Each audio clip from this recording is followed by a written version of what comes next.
آپ نے آج تک انسانوں میں کئی طرح کا خوف دیکھا ہوگا، جیسے جانوروں کا خوف، پانی کا خوف، آگ یا پھر اندھیرے کا خوف۔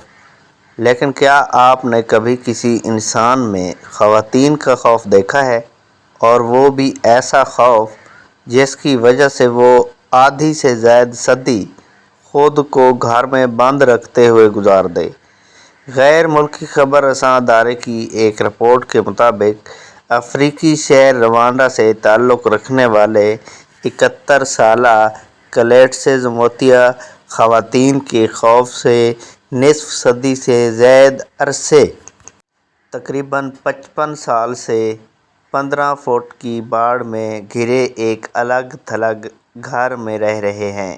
رپورٹ میں بتایا گیا کہ کلیٹسز صرف 16 سال کے تھے جب انہوں نے محسوس کیا کہ خواتین کی قربت سے ان کا خوف بہت زیادہ ناقابل برداشت ہے۔